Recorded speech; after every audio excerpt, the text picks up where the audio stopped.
They have sacrificed their personal time, resources, and risked media criticism to attend this gathering, allowing us to honor their efforts to ensure your individual rights, liberties, and responsibilities is defined under the Constitution of the United States. Many of them have encountered the current onslaught against that constitutional way of life and have taken an extraordinary personal stand by placing themselves between that onslaught and the citizens who elected them. They have identified many of the tactics used and they have identified potential solutions, but they need our awareness and support. Unfortunately, it is also my assignment to try and keep 7 armed lawmen and an attorney having the power to incarcerate me to approximately 5 minutes each. Anyone who would like to speak, please feel free to introduce yourself after I introduce our own Sheriff John Lope.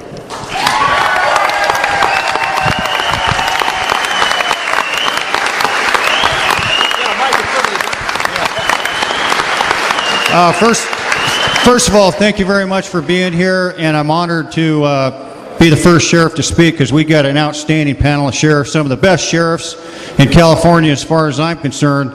And one of the things that really, thank you. And one of the things that really encourages us, the people of Siskiyou County, is the fact that not only do I have backup from all these great sheriffs and an attorney, which is sometimes rare, but we also have backup from all you great citizens. Thank you very much for being here and supporting us. You are an inspiration to us, and you're our heroes. Now I'm going to just spend a couple minutes telling you why you might think, well, why are sheriffs involved in this coordination and this government controversy? Well, because all sheriffs are sworn to uphold the Constitution of the United States of America.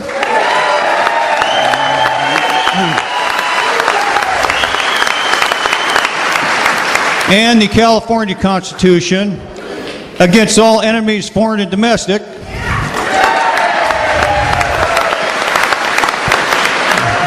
And quite frankly, I spent time in Afghanistan, Iraq, and I tell my lovely wife Maxine sometimes it seems like I get more friendly fire than enemy fire. And everybody's not real happy with what we're doing, but essentially what we're doing is we're standing up for the people.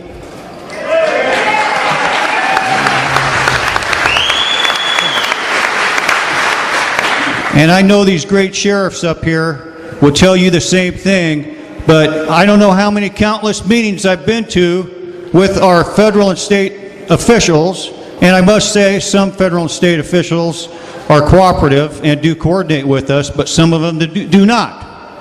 And I don't know how many times I've heard, well, why are you doing this? Why are you picking on the people? And usually I hear it's the fish. And usually I say, hey, you know what? We love fish. If we didn't live in Siskiyou County, I mean, that's why we live here, because we love the great outdoors.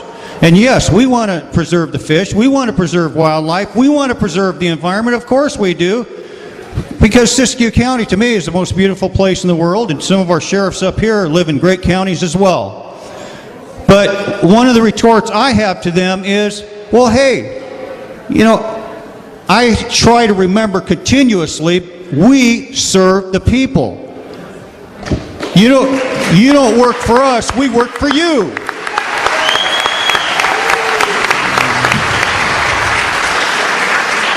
And I just like a little bit of balance between the need to protect the environment, things like fish, because most of the people in my county are telling me, hey, you know what? Some of you federal and state agencies care more about fish, frogs, trees, and birds than you do about the human race. What's that all about?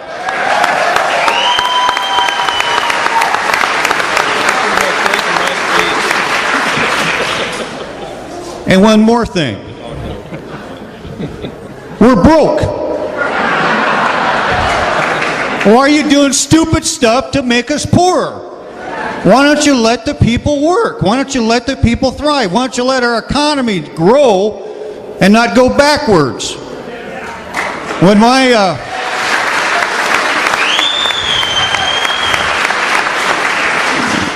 And, we have the dams, we have transportation management issues, we have forest management issues, and just one thing with public safety, almost every single decision made by federal and state governments impacts public safety and the health and welfare of our people. That's why the sheriffs are involved. And they also are there to uphold the law. And a lot of these federal agencies are not properly coordinating or cooperating with us, which is required by law. So these great sheriffs up here, and I've been involved in that the last 10 months, is to force these federal and state agencies to start serving the people and coordinate and start balancing your decisions with the needs of the people.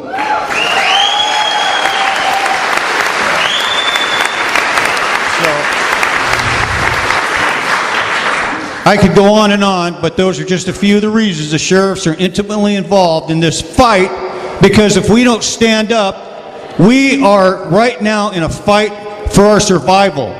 We are fighting not only for ourselves, more importantly, we're fighting for the survival of our counties, of our local communities, and our children and our grandchildren.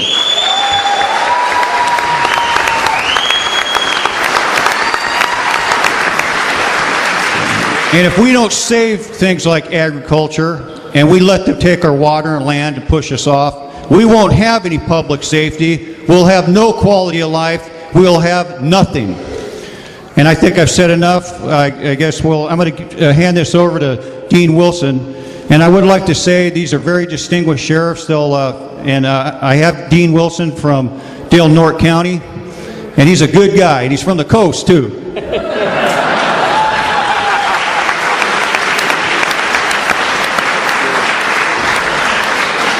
My friend Bruce Haney from Trinity County.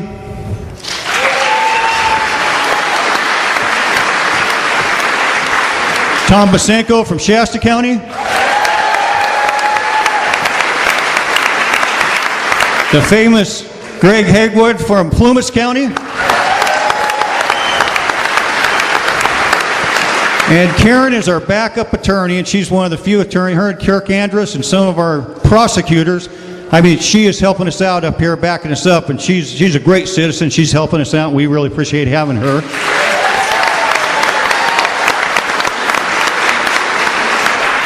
Sheriff Palmer from Grant County in Oregon.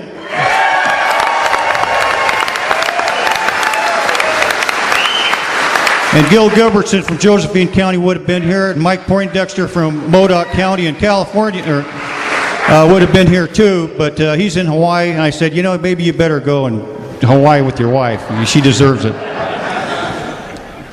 And who else do we have down there? We have Dave Hencraft from Chahama County. Another road warrior. And Dean Groudon from Lassen County, and they're just the greatest sheriffs in the community. Give them a round of applause. Thank you very much. Oh, by the way, we thought we'd just spend a couple minutes. Each sheriff will tell you some of the issues that are going on in their counties. We're all in a struggle, all of them. And by the way, I also wanted to, we have all our board of supervisors here, and all these great public officials are here who are supporting the cause. Thank you for being here. I know that I've seen all the Siskiyou County Board of Supervisor members and representatives from the state and the senator and the Senate Assembly and Wally Herger's office. Thank you for being here.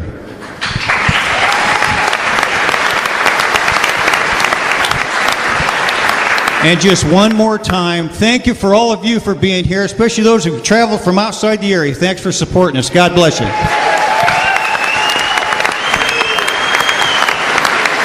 I'm sorry. I had to tell you one quote. Just one quote, okay, before I get off the mic here. It's from Thomas Jefferson, and I don't know why it seems applicable. But Thomas Jefferson once said that if the people fear the government, what do you got? Tyranny. You got tyranny. Now, if the government is afraid of the people, what do you have? Freedom. The L word, liberty. Thank you.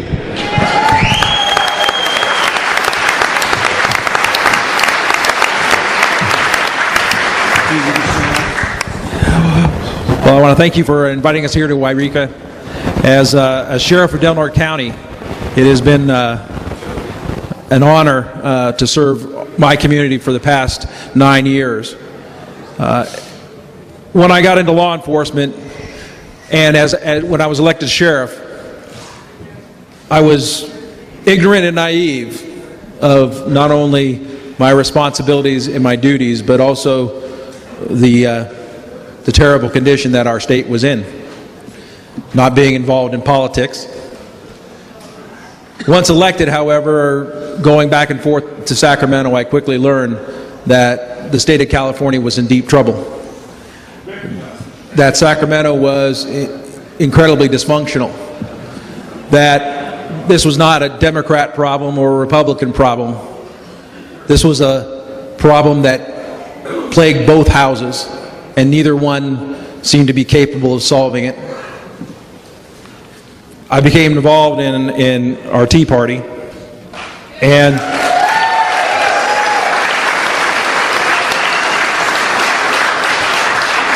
in so doing, I learned not only that I had spent a good part of my life enforcing the penal code, but not understanding my oath.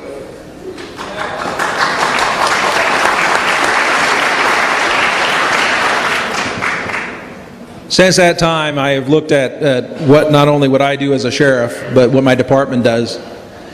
And I have learned that the assault that's being committed against the people of our community by our own government.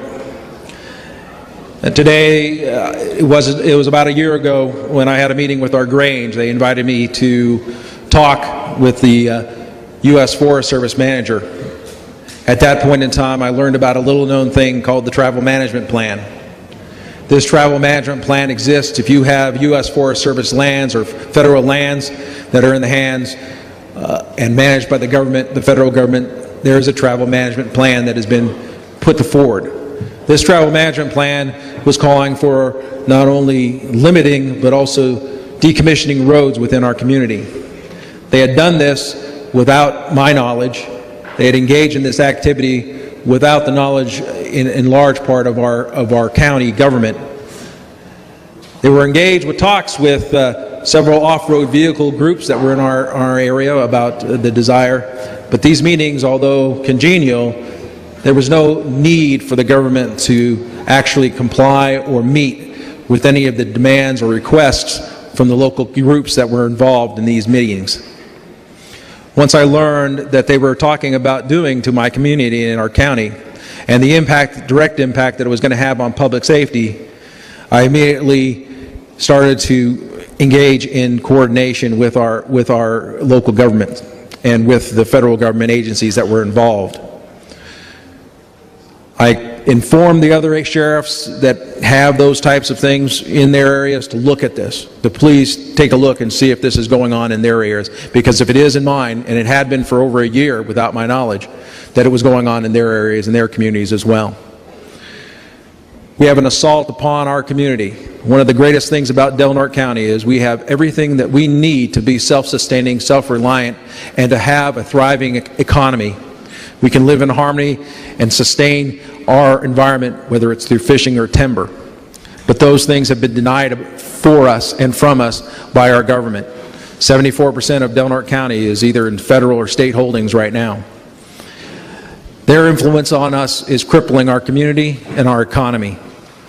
And as sheriff, I have taken it upon as part of my responsibility to the public safety, well-being, and welfare of my community to seek out and try to stop any infringement upon the rights of our property, our lives, or our liberties within Del Norte County.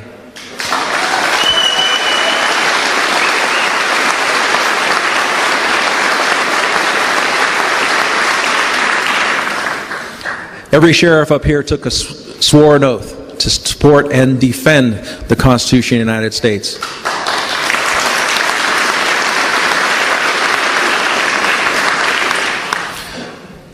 But the responsibility, the absolute critical responsibility, the shame that has come upon us by the infliction of our own government's actions towards us rests only in one person's hands, and that's our own.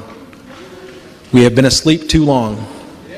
We have allowed government to dictate We have allowed parties to tell us who they were going to give us as our candidates. We have allowed people to stand by, and we have allowed this to happen to our country. Our founding fathers saw this, understood it, warned us about it, but they also gave us the tools to repair and to fix our country.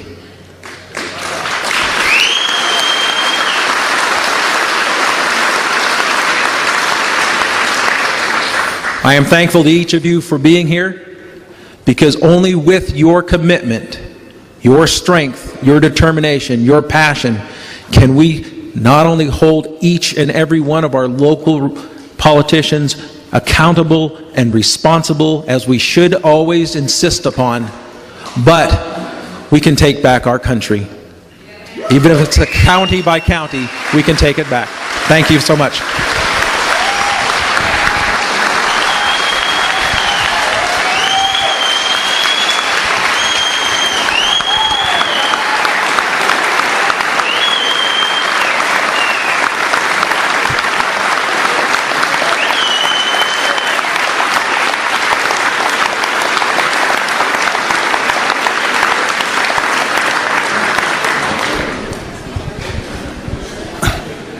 Good evening. I'm Bruce Haney, Sheriff of Trinity County. This is, we're sitting up here not just as individual sheriffs, we're sitting up here as a united group. That's why we're here tonight.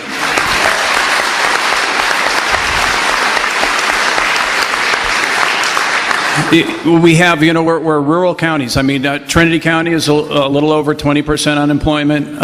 It is, depending on how you want to phrase it, managed or mismanaged. 80% of our county is federally managed or mismanaged, however you want to.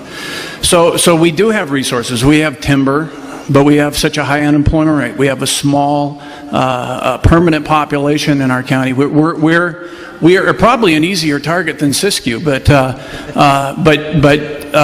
and we have a couple of dams as well. So that's why this is so important for all of us to be sitting up here, united, as I believe most people in the audience are here tonight.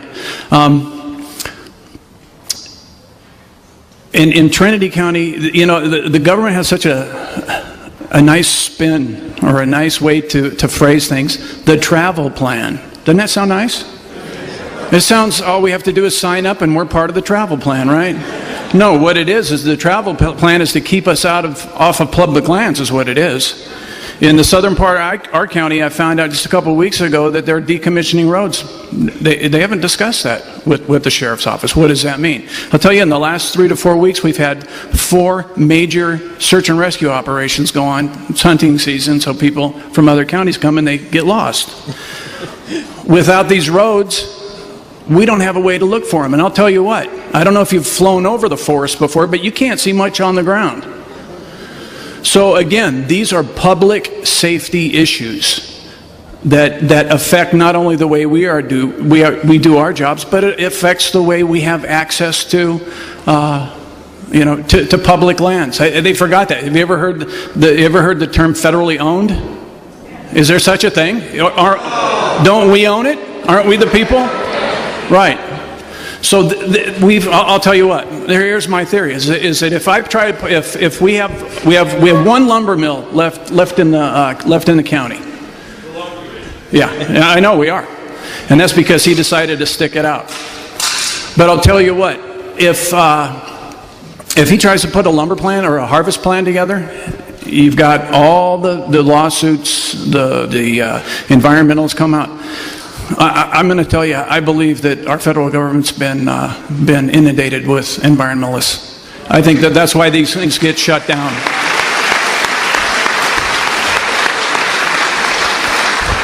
I'm gonna agree with probably 99.9% everything that the sheriffs are going to say up here. We are a united group. You need to be united as well, which I believe you are. But there's something that as I look over this crowd, I see a mature, hard-working group of people. But there's something I see that's missing as well. And along with being united, we need to educate our most valuable resource, and that's our youth.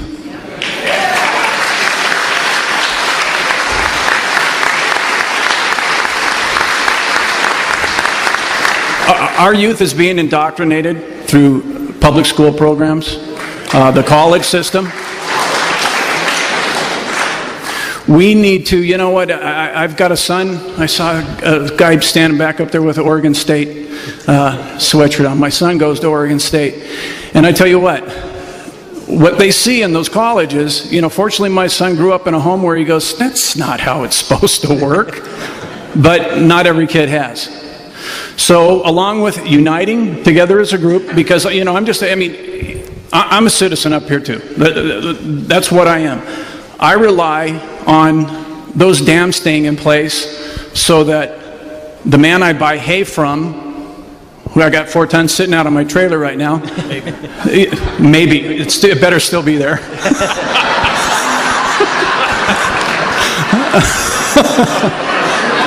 That's not funny.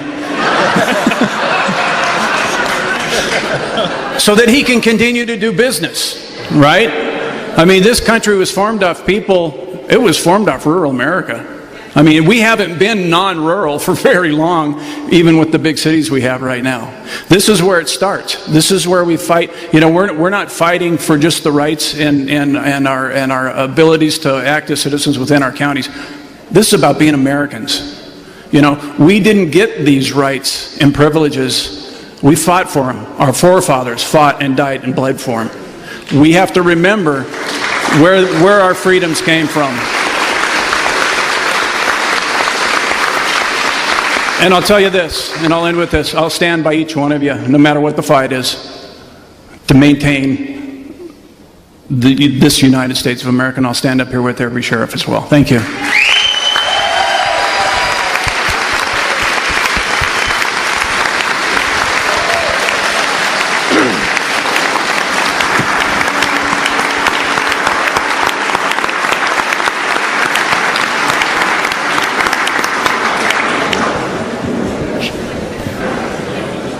Good evening, and thanks everybody for sticking with us. You know, a few months ago, Sheriff Wilson hosted a meeting in his county, invited myself and some other sheriffs up and Southern Oregon sheriffs up, and it was about, I heard a little bit about Fred Kelly Grant and the 10th Amendment, did a little more reading on it. Of course, I heard it in my county from some citizen groups, and that was very educational.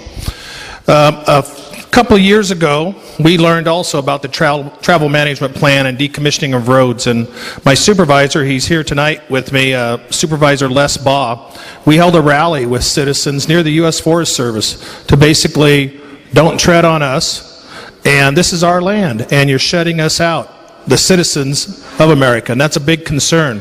Fortunately, the Board of Supervisors, they enacted coordination in March of 2010.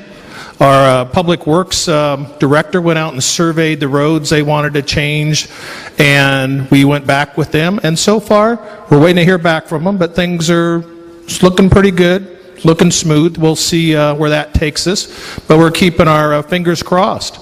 Many of the things I'm going to talk about is the sheriffs are all facing here in their counties too. Illegal marijuana, and this is being primarily grown on public lands. Primarily California, we've been invaded by a group of well-armed, well-financed, and well-organized armed foreign nationals on American soil. They're doing illegal activities. They're shooting at our citizens, killing our citizens, taking our game, and ruining our environment for our use. And we've talked about harvest plans and how many hundreds of thousands of dollars legitimate businesses have to go to try and get a piece of lumber done, but they don't have harvest plans. Well, they have harvest plans, but they're all illegal. And nor do they care about the environment. And that's huge, but yet our federal land, quote, management agencies haven't done a whole lot to manage those. It usually falls to the responsibility of the sheriffs. And so if they were going to have that responsibility, we should have the funding that's coming from the federal government to better manage those lands and protect our citizens.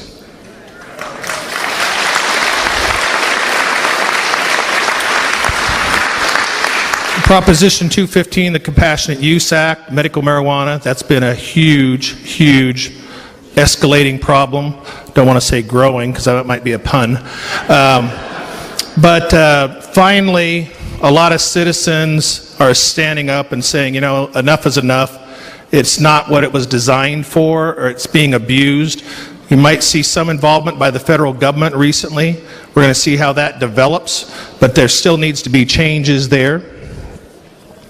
Land use, I talked a little bit about, but it still needs to be monitored closely, and don't let it creep up. You saw the map of the United States with all the red on it and those monuments, and there was another seminar I went to at our logging conference in Shasta County.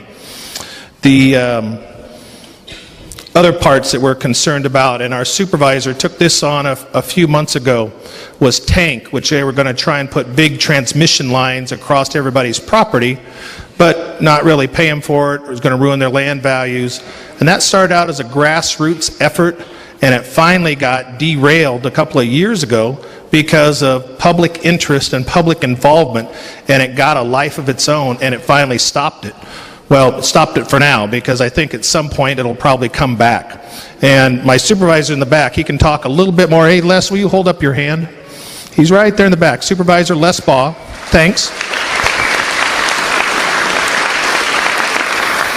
And you're hearing a little bit about, in the newspaper, Assembly Bill 109, the prison realignment. That's a big concern because a lot of money, they're shifting prisoners to the county responsibility, parolees. They're not opening the gates of the prisons and letting people run out, but they're usually people that will be returning here anyway.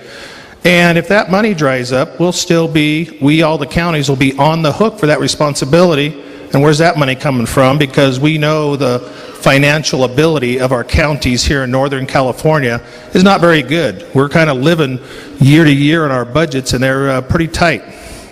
So we still have to, we're closely working as state sheriffs with our association to work with the governor's office and work with the legislature to try and get that more balanced, so at least the funding comes there.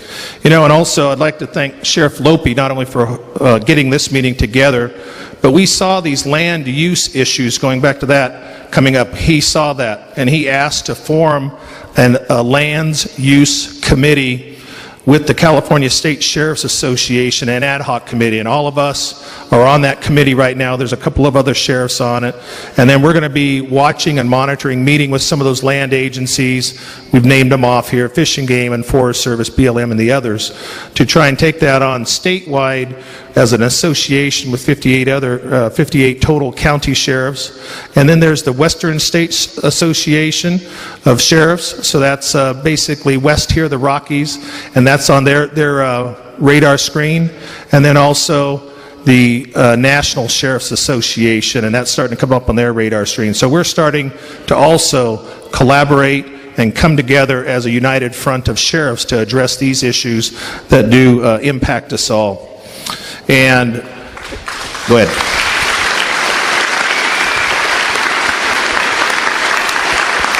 And Sheriff Lope says, yeah, the basic thing is safety, because many things do boil down to public safety.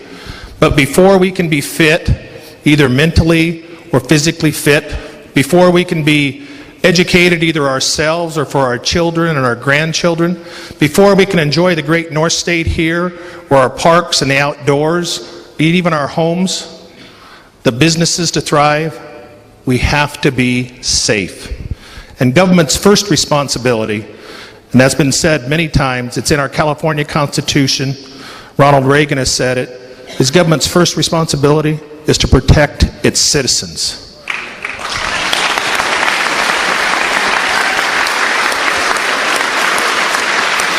So thank you all very much for being here. We're trying to stay the watch and work on those issues, but most importantly, we need your help, and that's great that you're helping by being involved in this, because without it, we cannot be effective. We can't stand alone, but thank you all very much for coming.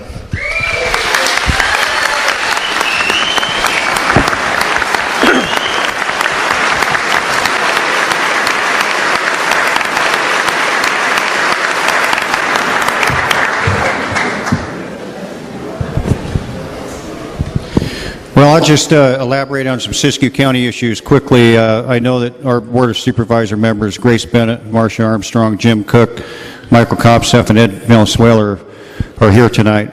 but they would tell you that one of our biggest challenges is just the economy. Yeah, I mean, the economy is bad. We have a 20.6% unemployment rate. The unemployment rate is closer to 30% if you consider the underemployed. And why is this? When my father got back from World War II, he went to work in a lumber mill. At one time, my cousin and my two grandfathers worked in a lumber mill. Isn't it sad that this soldier that was up here that was wounded twice comes back to Siskiyou County? She probably can't even find a decent job, and certainly won't find a job in the timber industry. So when you look at agriculture, which includes ranching and farming is our #1 industry now. And as I mentioned before, if the federal and state government agencies take our water, then we have no general fund, because the general fund is generated by not only tax revenues but also property taxes. This damn thing, we've already had these values on homes plummeting up to 50%. And when again, I'm not a scientist, but you ask the question, let me see, you're going to take down 4 perfectly functioning dams that provide clean energy to over 70,000 people. Does that make sense to you? And it's not even and you don't even know if it's going to work for the fish. Another thing, I'm very concerned from a standpoint, you take those dams down, you don't have the flood control, you don't have the irrigation in drought years for farmers and ranchers, and you also don't have the water that you use to suppress wildland fires. And on the case of forest management, isn't it ridiculous that I was flying over the forest recently to look for some marijuana patches. We got some in the National Forest Service land areas, like Tom said. And the forests are so thick they look like jungles I've seen in places like the Philippines and Thailand. Well, wouldn't it be nice to manage the forest, to cut down some of the dead and dying trees, replenish the watershed, because a lot of these big trees are sucking up water, and give people jobs, generate tax revenues, bring back fiscal prosperity to this great county and counties all over the country? Wouldn't that be a great thing, for public safety and all of us? And another thing, when you talk about the monument, you talk about the dams, you talk about seizing water, you talk about any seizure of resources, and I've told all these federal and state agencies, a lot of the stuff you do is not constitutional, it's not lawful, and you're not even coordinating with us. How do you get away with this? Well, they're not getting away with it because great sheriffs like this are holding them accountable. Thank you very much.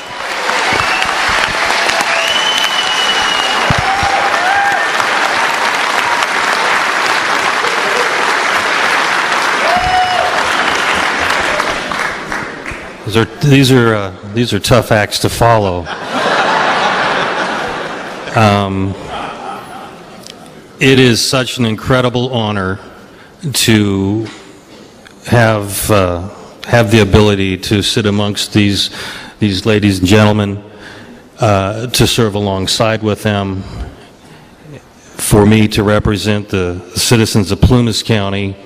But my strong sense is that our county borders are somewhat going away, because we are all so united in addressing the same issues.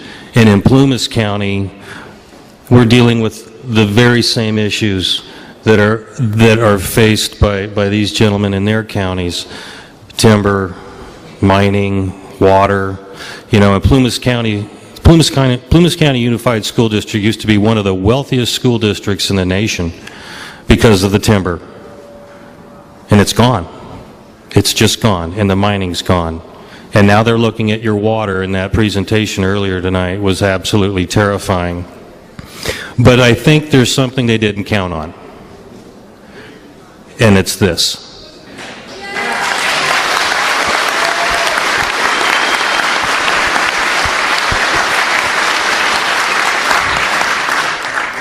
Now, I'm a relatively new sheriff. Been in law enforcement for about 23, 24 years, but I've only been a sheriff for a couple of years now. But I think I can pretty safely say that events like this, the coming together of sheriffs like this, is something that hasn't happened in the past. I know with the Tea Party movement and gatherings in my county that I've participated in, I remind them, you know, as bleak as things may look, as challenging as things are, this has not happened before. There is an awakening of a giant, and that is...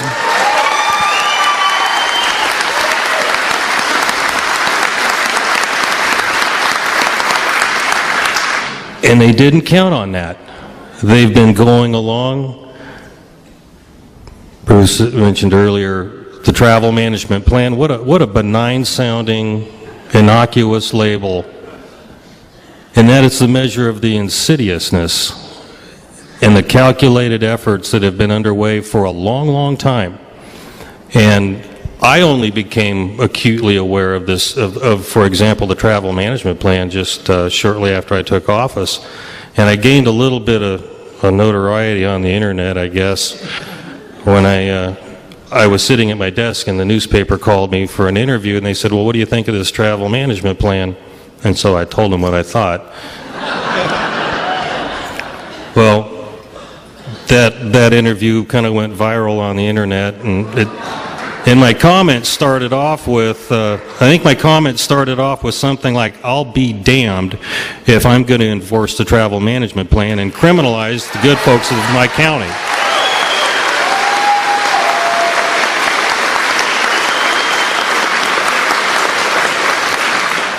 Well, when that article came out and it went on the internet, and my very best friend, he's like my brother, he's my Assistant Sheriff Gerald Hendrick.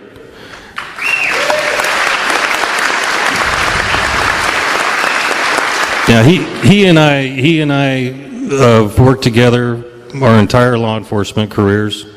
He is an early morning person. I'm a late night person. So I'll stay at the office till midnight, 1 o'clock in the morning. He'll show up at 6 a.m. So between the two of us, we were there about 30 hours a day. And so that thing hit the internet, and he called me at home. And he says, you got to get down here. Thought there was a problem. Maybe somebody escaped. We had a major crime. Well, our computer system was on the verge of, our server was on the verge of breaking down because of all the emails that were coming in. And then last month, I think it was, I had the opportunity to testify in front of a congressional subcommittee, and it's so nice to see so many of the people that I saw in Sacramento are here tonight.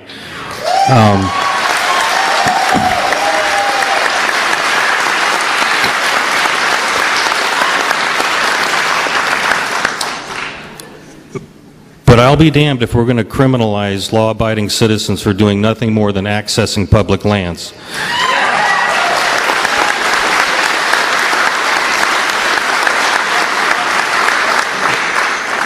And the support of all of my citizens in Plumas County and people now throughout the state and the sheriffs,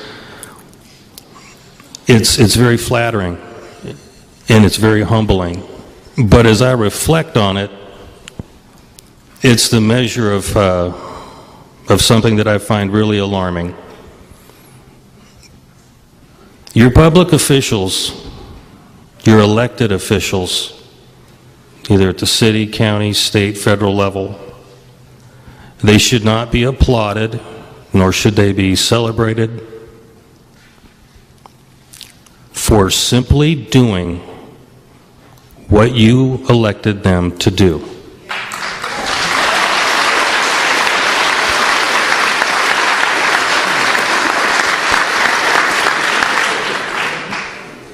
And the support is tremendous, and it strengthens our resolve, and it causes us to run faster and move these items further ahead, knowing that we have such an outpouring of support from our constituents.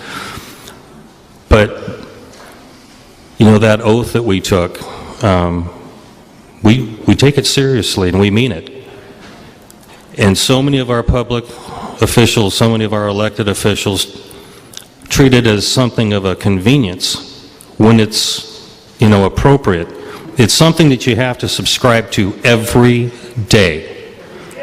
Every issue, every day, all the time. It's non-negotiable. And as much as I appreciate the support,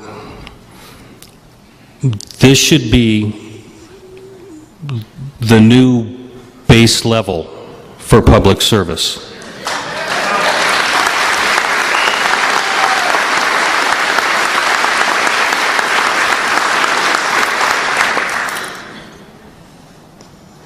Thank you so much for being here.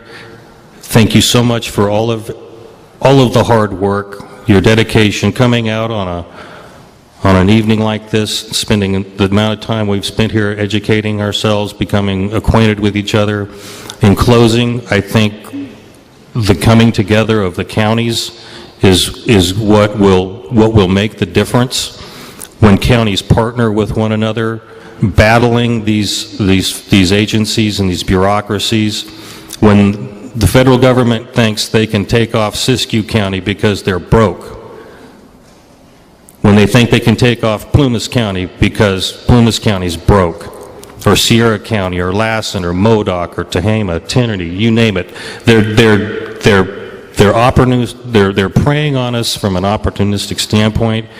When we come together the way what we have, and with Oregon now, it's crossing state borders. This is not what they'd planned on, and it's causing them to rethink.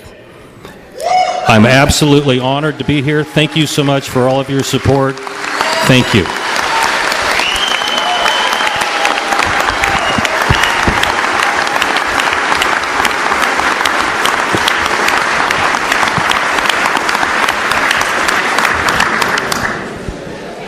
I'm Karen Bud Fallon. I'm an attorney from Cheyenne, Wyoming, and I'm not sure how I got up here with all these guys that tote guns. But the next time I have to go to Portland to a salmon hearing with Judge Redden, if one of y'all wouldn't mind coming with me, that would be a really good thing.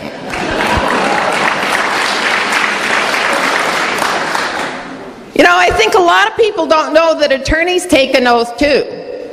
We also take an oath to uphold the Constitution. And you know what one of the saddest thing is that when you go to law school, you don't read the Constitution. You don't read it from top to bottom. And they don't teach you what that Constitution means. What people need to understand is that the Constitution is the foundation. The word Constitution means foundation. And if you don't have a good foundation of your home will crumble. If we don't have a good foundation for this country will crumble.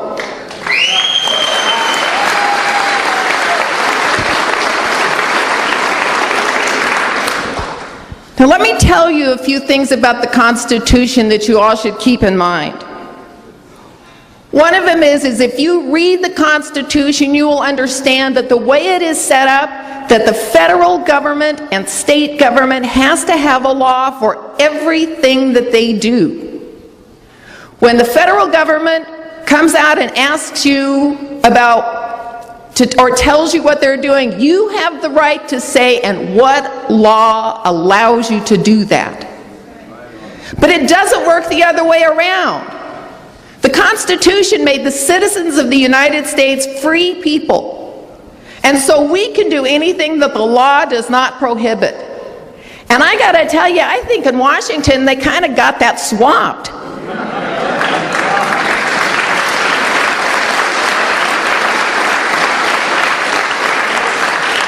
And I think we have to start enforcing that. We have to start asking, what law gives you the right to stop my use? What law gives you the right to come into my county and all of a sudden start closing roads? Now, I grew up on a cattle ranch. I'm the 5th generation to live in that same old house in Big Piney, Wyoming. And it was really interesting growing up on that ranch because we used to go to meetings where they would try to tell us that our cattle 150 miles away were somehow or the other impacting the geysers in Yellowstone Park. I am not kidding you. I would listen to these guys and think, you know, if we were as bad as they say that we are, we'd have put ourselves out of business 4 generations ago.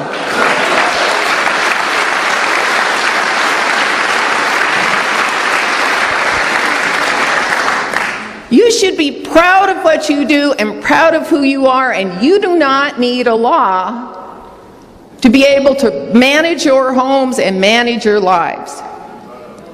Now let me tell you something else about the Constitution. I think this is really interesting. You know Daniel Webster, the guy that wrote the dictionary? He did not write the first dictionary so y'all could spell better. In fact, if you look at one of the first dictionaries in the first publication in the very front, it says that he wrote the dictionary so that they couldn't change the meaning of the words in the Constitution.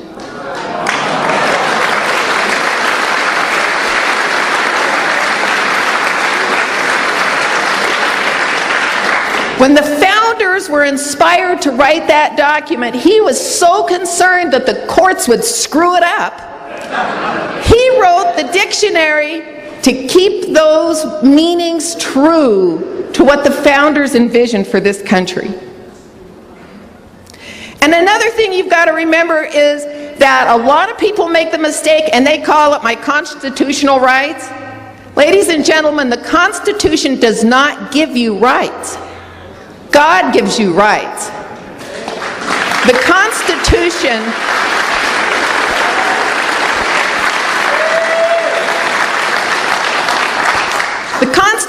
is the document that stops the government from taking your rights.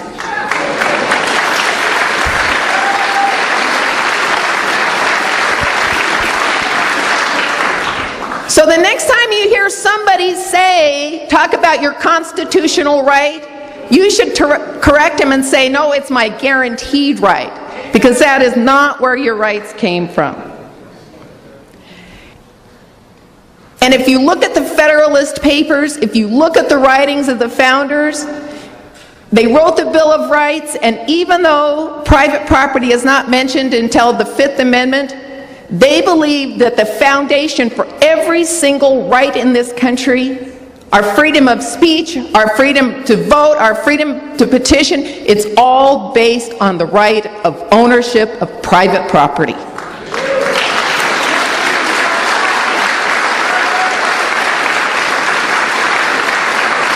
And it doesn't matter whether that private property is my parents' ranch in Big Piney, Wyoming, or your right to make a living and to hold something, or your ideas, they're your property. And the founding fathers believed that that was the basis for every other freedom we have in this country.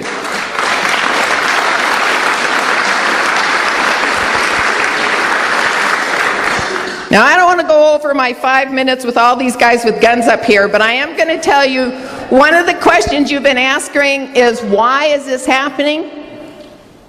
I can tell you one of the reasons it's happening is because the federal government pays environmental groups to sue the federal government to stop your use of your property.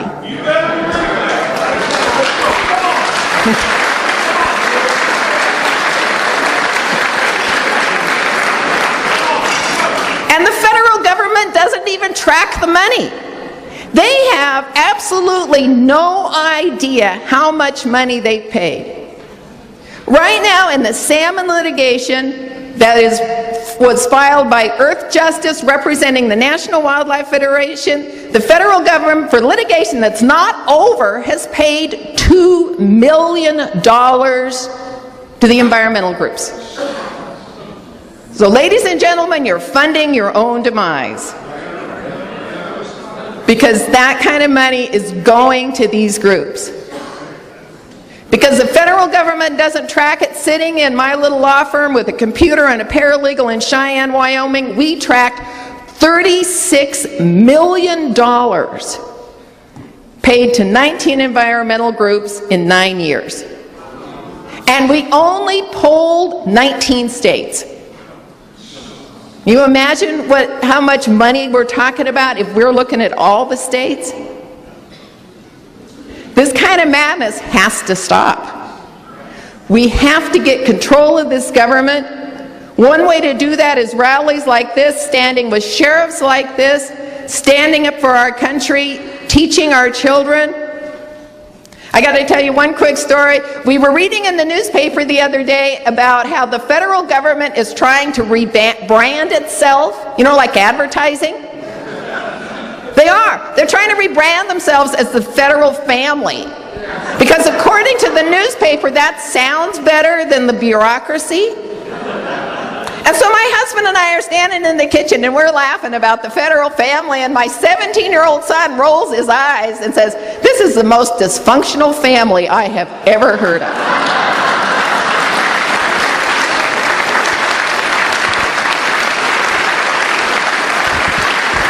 So thank you for having me. I appreciate your sheriffs. I appreciate you for electing them, and keep up the fight.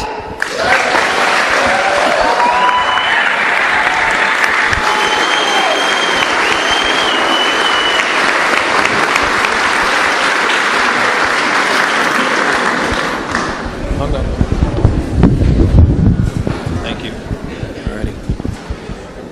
I'm going to take care of a couple of housekeeping rules real quick before I start. And I'm going to start off with a good attorney joke.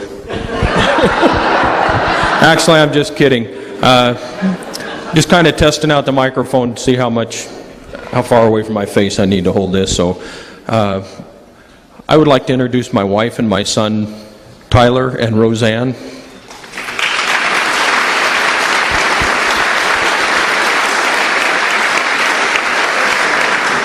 A couple other things that I would like to bring up is that I'm from Grant County, Oregon. We should be brother and sister counties. We are so much alike that when I walk through the door back here this evening, this gentleman right back here running all the electronics, his dad is one of my deputies in my county.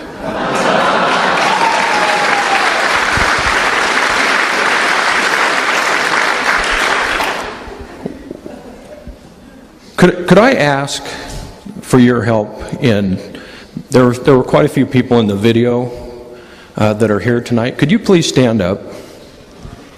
If there's any people, this gentleman back here.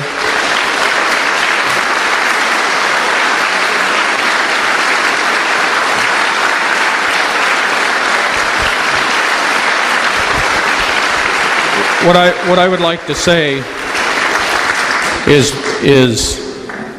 that during that video, there was a lot of emotion. And if you people think that these are the only people that this dam removal is going to affect, you've got another thing coming.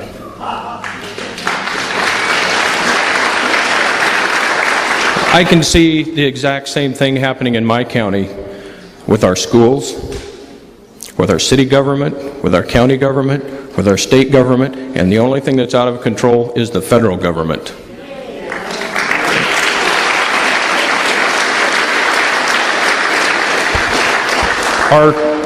Our schools are down about 50% in their enrollment. Our high school alone had about 1,200 students. Just this last year, they closed our junior high and consolidated it with the high school. Our population in our school right now is at about 600 students. The school government is coming to the county asking to borrow money when we are one of the richest timber counties in the state of Oregon. How asinine and uncalled for is this? And it's brought on by the only people that we have in positions that we are asking to take care of us. And it's wrong.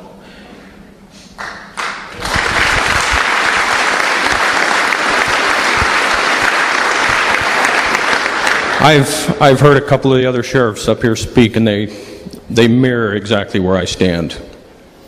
We have taken an oath of office. Every elected official has taken an oath of office. If they haven't taken the oath of office, they don't belong in office.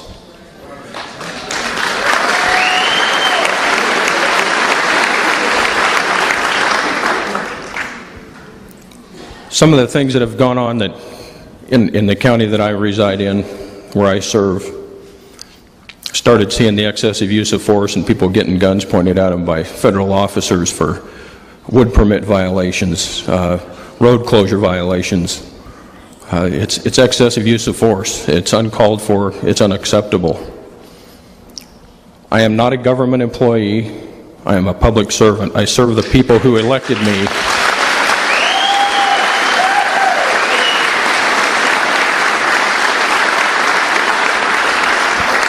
I serve the people that elected me to office. There's no guarantee from one day to the next whether I will be in office. However, I chose on my own to take a stand, to stand between bad government, bad choices, bad decisions, and the way people are treating the people that I am sworn to protect and defend them, whether they're from my county or whether you come to our county to visit or recreate, or if you have a business or if you're just traveling through. I have a duty and an obligation to keep you from bad government.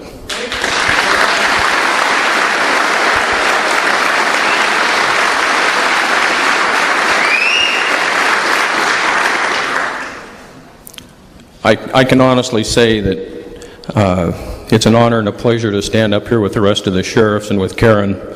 And I just want to say thank you to the family that's going to host us tonight and give us a place to stay. It's been an honor to come down and visit a lot of people. There's another gentleman here in the front row that was from Monument, which is in my county. He's from up in the Medford-Roseburg area. He's traveled down to, and you know what, I don't know what else to say. It's, if there's any other elected officials out there, I just beg of you to defend the people that have put you in the office and put you in the position you're in, to defend them and to support them. And you know, and it's up to you folks to hold them accountable. Hold us accountable.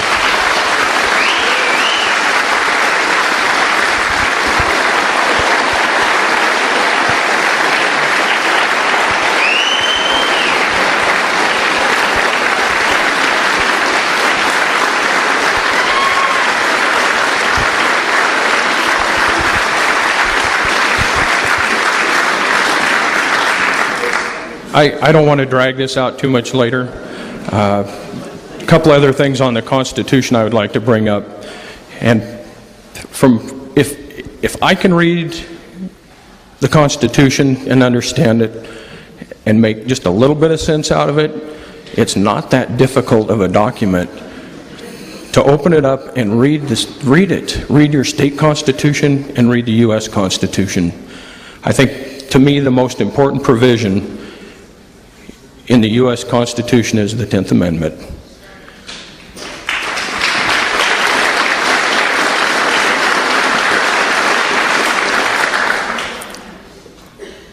I think I'm going to close with this last little bit, and we need to realize that water rights, mining rights, all have a private property clause or an issue with them. Don't let them take them from you. Don't relinquish them and don't give them up. Stand up and defend for what you believe in.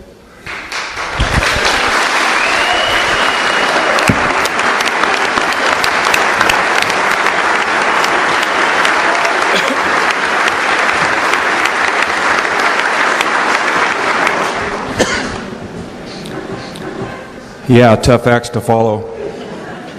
So if I'm brief or too brief, you can throw stuff at me. But there's really nothing that I can say that hasn't already been said tonight. So let me give you a little update on what's happening in Tehama County. We are experiencing the same issues that everybody else in the North State is experiencing. Dwindling tax base, dwindling lifestyles, crime, people not taking their jobs seriously. I'm kind of a rookie sheriff. I've been in office for 10 months. I got into police work to help people. I got into police work to make some changes. And I ran for sheriff to make some changes too. I've got a lot of assistance from some seasoned veterans up here. I've tried to stay out of the political portion of the State Sheriff's Association. However, during one of our last North State Sheriff's meetings, the opportunity came up to become a member of the board to study the land use issues we're dealing with. So when Sheriff Lope called me and said, hey, would you come up to Siskiyou County and be part of this panel and listen to what's going on up here, I said, well, heck yeah, I'll come up here. I know people in Etna, I know people in Montague, I know people in Wairika, I know people in Weed. I was raised on a ranch. I know the issues regarding water rights and permits and battles with the Forest Service, battles with BLM. I've experienced that personally. I've seen other ranchers experience it, so heck yeah, I'll come. I am becoming more educated on coordination because of the education I've received, some help from citizens of Tehama County. A contingent is here.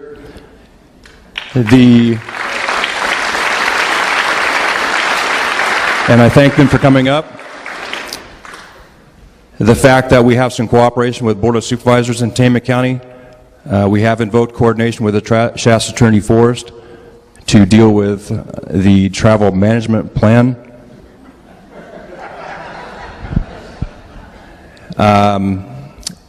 With the assistance of citizens. And I think the most important thing that I've learned is, this last 10 months as being sheriff, is I've had people say, well, you're a powerful person. You have all this power. Yeah, the sheriff's a powerful person in a powerful position. However, where does the power come from? Yes. Yes. You don't have the backing of the people. I have no power. So I want to thank you all for having me. Thanks Sheriff Lope for the invitation. These type of forums keep me very humble. Thank you.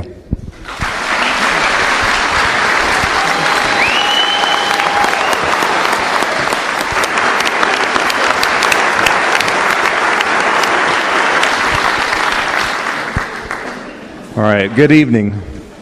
I'm very proud to be up here with such a fine group of people, and all of you too. Thank you. What a great group of people. I'm a small town boy, grew up in Lassen County in the town of Westwood. Some of you might know where that town is.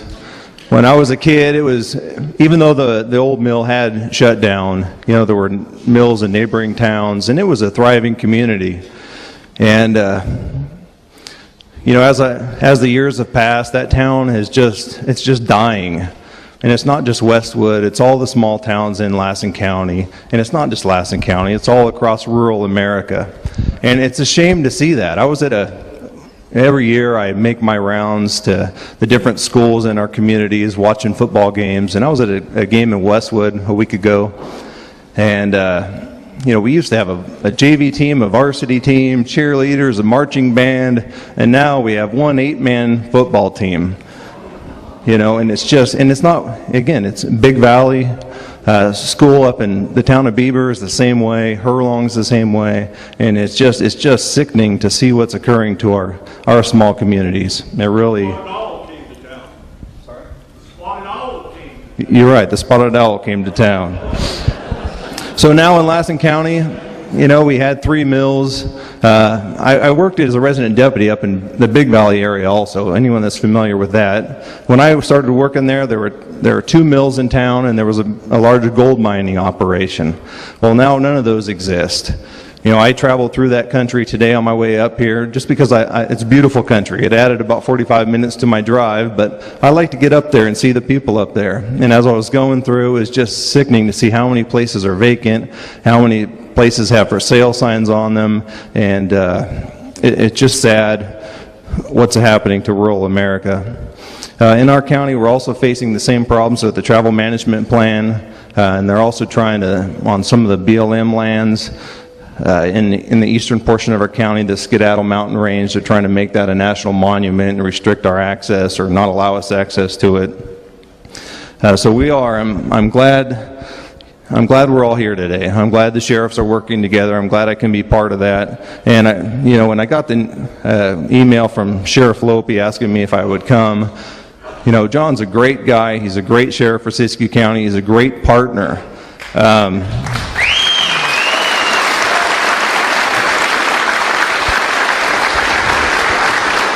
You know, we've truly, since I've become sheriff, you know, I've gotten help from, You know, Tom Basenko's helped me out a lot. John Lopez helped me out a lot, Sheriff Hagwood. You know, we all work together on the public safety front when we need help with investigations and so on. Well, now we're helping each other out in another area. All right, and I do think, you know, we're all facing the same issues with travel management and so on, but really, I do think Siskiyou County is ground zero right now. Because of the issues you're facing with this potential of these dams being removed, you know, and I couldn't be more proud to be here, and I just wanted to be here to support the people of Siskiyou County and support my good friend John Lope. So.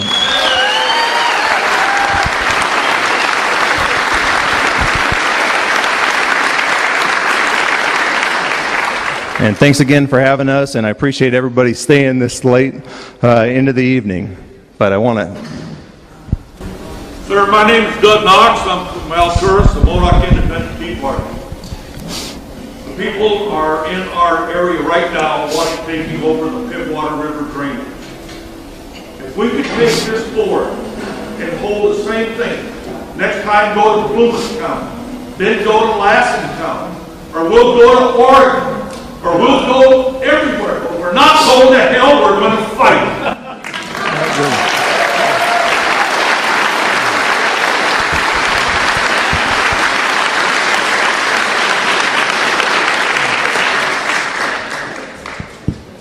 All right, well, thank you very much. I appreciate it.